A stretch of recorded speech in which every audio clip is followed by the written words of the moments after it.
بسم الله الرحمن الرحيم. بسم الله الرحمن الرحيم. نحمده ونصلي على رسوله الكريم. أما بعد فأعوذ بالله من الشيطان الرجيم. بسم الله الرحمن الرحيم. إنما يعمر مساجد الله من آمن بالله واليوم الآخر. صدق الله العظيم.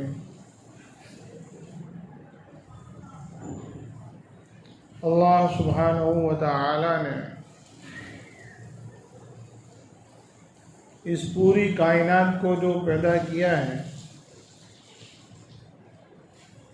اور اس کے اندر اللہ سبحانہ و تعالی نے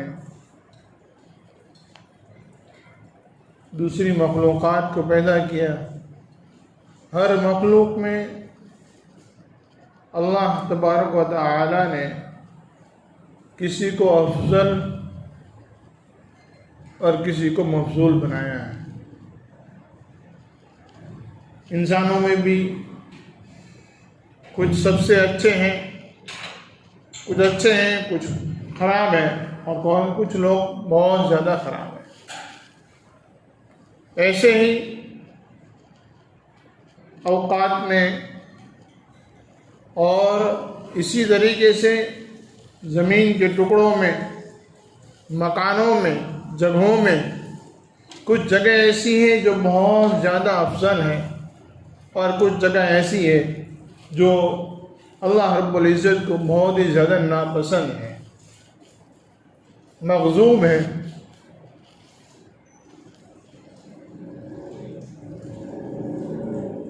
اللہ سبحانہ و تعالی نے یہ جو پورا سسٹم بنایا ہے، اس سسٹم میں اللہ رب العزت نے ہر ایک کو الگ الگ درجات دیے. اگر اللہ تبارک و تعالی ہر ایک کو ایک برابر کر دیتا تو ہم سوچ نہیں سکتے کہ اس پوری کائنات کا نظام کس انداز کا ہوتا. انسانوں میں بہت آسان سی مثال مال کی، ہم دیکھتے ہیں کہ کچھ لوگ بہت زیادہ مالدار ہیں، کچھ میڈیم ہیں، کچھ اس سے بھی کم ہیں، اور کچھ تو بیچارے ایسے ہیں کہ جن کو بچھانے کے لیے کپڑے نہیں، بستر نہیں، اوڑھنے کے لیے چادر نہیں، اور بدلنے کے لیے کوئی کپڑا نہیں، کھانے کے لیے لقمہ نہیں. یہ اللہ نے درجات الگ الگ طریقے کے بنائے ہیں، اور یہ سارا سب کچھ اللہ کا ایک نظام ہے، کوئی اتفاق نہیں ہے کہ بس ایسے ہی ہو گیا، کچھ پیدا ہوئے اور یوں ہی مالدار ہو گئے، اور کچھ مالدار کے یوں ہی غریب ہو گئے. نہیں، بلکہ اللہ رب العزت کی طرف سے سب کچھ طے شدہ ہے. اللہ نے سب کچھ طے کر کے رکھا ہے. ایسے ہی زمینوں کے اندر اور مکانوں میں اللہ رب العزت نے کچھ جگہوں کو بہت ہی زیادہ مقدس اور قیمتی بنایا ہے، اور کچھ جگہوں کو اللہ رب العزت نے بالکل مبغوض بتایا ہے کہ اس سے اللہ کو غصہ آتا ہے.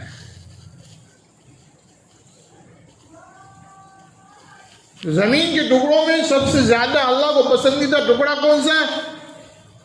اللہ کے نبی علیہ السلام نے یہ فرمایا کہ اللہ رب العزت کو زمین میں سب سے زیادہ محبوب ٹکڑا جو ہے وہ مسجد کا ٹکڑا ہے، مسجد کی جگہ ہے. مساجد اللہ کو سب سے زیادہ پسندیدہ، اللہ کے گھر کہا جاتا ہے اسے. اور اگر اللہ رب العزت کو سب سے زیادہ کسی جگہ پر ناراضگی کا اظہار ہوتا ہو تو بازار ہے، وہ جگہ جہاں پر جھوٹ بولا جاتا ہو، وہ جگہ جہاں پر لوگوں کو دھوکہ دڑی کی جاتی ہو، وہ جگہ جہاں پر اللہ کے احکام کو اور اللہ کے بندوں کو، اللہ کی مخلوق کو پریشان و حیران کیا جاتا ہو اور اس کے پلاننگ کیے جاتے ہو، یہ جگہیں اللہ کو سب سے زیادہ ناپسند ہے. اللہ کو سب سے زیادہ پسندیدہ مساجد، اللہ کا گھر اسے کہا جاتا ہے۔ مسجدیں اللہ تبارک و تعالیٰ نے اس کے بارے میں فرمایا کہ جو آدمی مسجد بناتا ہے، تعمیر کرتا ہے، وہ کون ہوتا ہے؟ کہ وہ اللہ پر ایمان لانے والا، اللہ پر بھروسہ کرنے والا اور آخرت پر بھروسہ کرنے والا، کہ جس کو مرنے کے بعد کی زندگی پر بھروسہ ہے، وہ مسجد تعمیر کرے گا۔ اور تعمیر کا ایک مطلب تو یہ ہے کہ اس کو بنانا، تعمیر کا ایک مطلب اس کو بنانا، پیسے دے کر بنوائے یا خود بنائے، اور ایک مطلب یہ ہے کہ مسجد کو آباد کرنا، مسجد آباد کرنا، مسجد کی دیکھ ریکھ کرنا، مسجد کی حفاظت کرنا، سارا سب کچھ اس میں ہے۔ خالی امام کے پیچھے 4 رکعت ظہر یا عصر کی پڑھنا اور عید کی نماز کو پڑھ لینا یا جمعہ کی 2 رکعت امام کے پیچھے پڑھ لینا، مسجد کا کام اتنا نہیں ہے۔ حضور اقدس صلی اللہ علیہ وسلم کی مسجد، مسجد نبوی، ہماری تمام مسجدوں کی وہ ایک رہبر ہے، اور وہاں پر خالی صحابہ آ کر 4 رکعت ظہر کی پڑھ کر نکل نہیں جاتے تھے، بلکہ پورے وقت میں مسجد آباد رہتی تھی، مسجد کبھی ویران نہیں ہوتی، کوئی نہیں کوئی مسجد میں مل ہی جاتا تھا، کبھی کوئی نماز پڑھ رہا ہے، کبھی کوئی قرآن پڑھ رہا ہے، کوئی ذکر کر رہا ہے، کوئی کچھ کر رہا ہے، اور کچھ لوگ اللہ کے بندوں کو اللہ کے دین کی تعلیم دے رہے ہیں۔ یہ مدارس، مکتب جس کو کہتے ہیں، ہر مسجد میں ہوتا ہے، بچوں کو، بڑوں کو، بوڑھوں کو، ہر کسی کو اللہ کے دین کی تعلیم دیتے ہیں۔ یہ مسجد کا کام ہے، اور مسجد کی دیکھ ریکھ، مسجد کی صاف صفائی بہت اونچا کام ہے۔ ہم نے ان تمام چیزوں کو یہ سمجھ لیا ہے کہ مؤذن ایک ہے، بس مؤذن کی ذمہ داری ہے مسجد کی صفائی کرنا، مسجد کا دھیان رکھنا، بلکہ اللہ کے نبی علیہ الصلوۃ والسلام نے فرمایا کہ جس آدمی نے مسجد کے اندر کچرا ڈالا، جس آدمی نے مسجد کے اندر کچرا ڈالا، اس نے میری آنکھ میں کچرا ڈالا ہے۔ جس نے مسجد کے اندر کچرا ڈالا ہے، اس نے میری آنکھ کے اندر کچرا ڈالا ہے۔ اب اس کا دوسرا پہلو کیا نکلے گا کہ جس نے مسجد میں سے کچرا صاف کیا، اس نے میری آنکھ میں سے کچرا صاف کیا ہے، اس کا دوسرا پہلو ہے۔ تو اللہ کے نبی کی آنکھ میں کچرا ڈالنا کتنا بڑا جرم ہے کہ وہ ہستی جس کے صدقے طفیل میں اللہ نے پوری کائنات بنا دی، وہ ہستی جس سے اللہ کی محبت کی کوئی انتہا نہیں، اور اس کی آنکھ میں کچرا ڈالنا کتنا بڑا جرم۔ تو اس کچرے کو صاف کرنے کا کتنا بڑا انعام ہو سکتا ہے، کیا کچھ انعام ہو سکتا ہے اس کچرے کے صاف کرنے کا۔ اللہ کے نبی علیہ الصلوۃ والسلام نے ایک جگہ پر یوں فرمایا کہ جس نے مسجد میں کچرا ڈالا، گویا اس نے مرا ہوا گدھا مسجد میں ڈالا ہے۔ یہ کچرا باہر اپنے گھر صاف کر کے باہر سے ڈول اٹھا کر یہاں جا کے ڈالنے کی بات نہیں ہو رہی۔ کبھی کچھ تھوڑا بہت کچرا ہمارے جیب وغیرہ میں رہ گیا، ہمارے ہاتھوں میں آ گیا، یا ہمارے پیروں کے ذریعے سے آ گیا، پیر کے اندر جو دھول وغیرہ لگی ہوتی ہے اس کے ذریعے سے آ گیا، اس سے مسجد خراب ہو گئی، اس کو صاف صفائی، مسجد کی صفائی بہت ضروری۔ اور یہ صرف مؤذن کی ذمہ داری نہیں، بلکہ بستی میں جتنے لوگ ہیں ہر کسی کی ذمہ داری ہے اللہ کے گھر کو چوکھا رکھے، ہر کسی کی ذمہ داری ہے۔ اللہ کے نبی علیہ الصلوۃ والسلام نے فرمایا کہ جو مسجد کی صاف صفائی کرتے ہیں اور جو اذان دیتے ہیں، کل قیامت کے دن اللہ رب العزت ان لوگوں کو جب میدان حشر میں جمع کریں گے، ان کی گردنیں اونٹوں کی طرح لمبی ہوگی، اونٹوں کی طرح لمبی ہوگی۔ یہ عیب نہیں ہے کہ وہ گردن لمبی ہو جائے گی، نہیں، بلکہ یہ ان لوگوں کے لیے خوشخبری ہے کہ اللہ کی رحمت ان تک جلدی پہنچے گی، اللہ کی رحمت ان تک جلدی پہنچے گی۔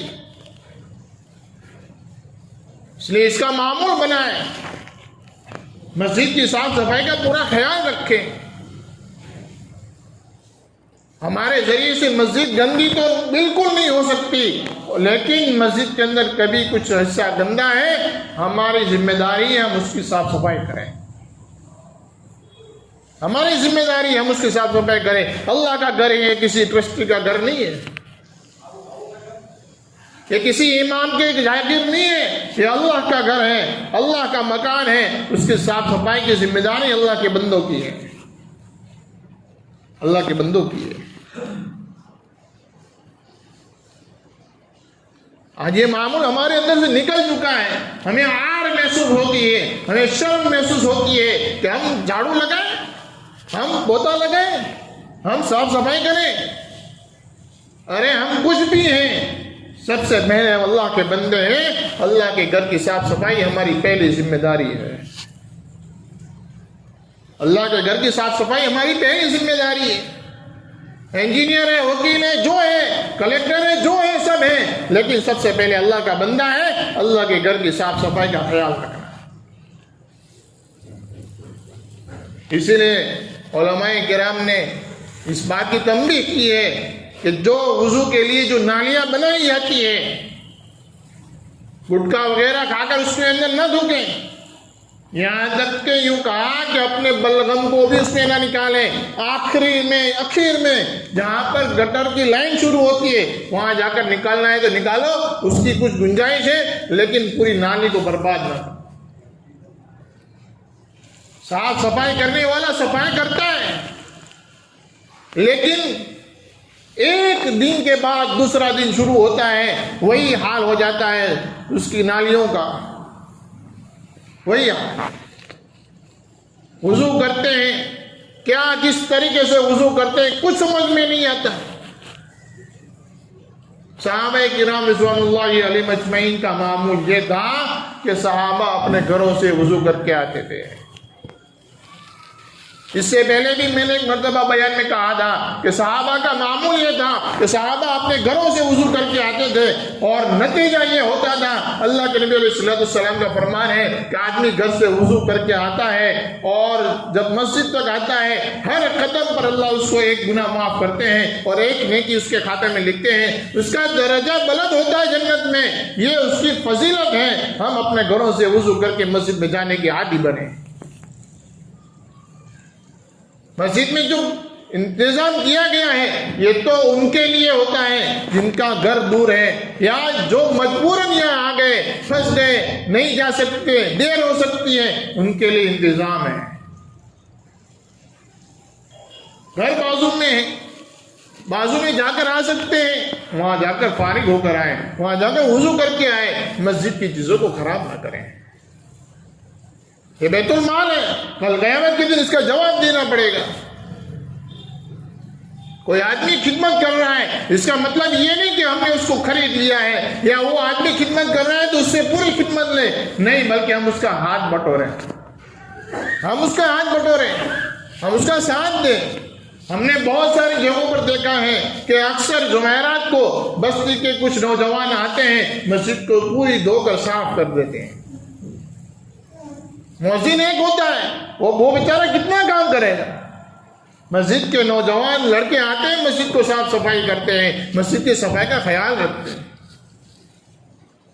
بیچ میں کبھی کوئی آ گیا اور دیکھا کچھ گندا ہے، خود صاف کر لیں، یہ نہیں کہ مؤذن کو ڈھونڈتے پھریں کہ بھائی مؤذن کہاں گیا، دیانت نہیں رکھتا ہے۔ وہ انسان ہے، اس نے کیا ہوگا، پھر کسی نے بگاڑا ہوگا، ہو سکتا ہے، لیکن ہماری ذمہ داری ہے اگر کچھ بگڑا ہوا نظر آتا ہے ہم اس کی صاف صفائی کریں۔ ٹھیک ہے، اس کو رکھا ہے، اس کو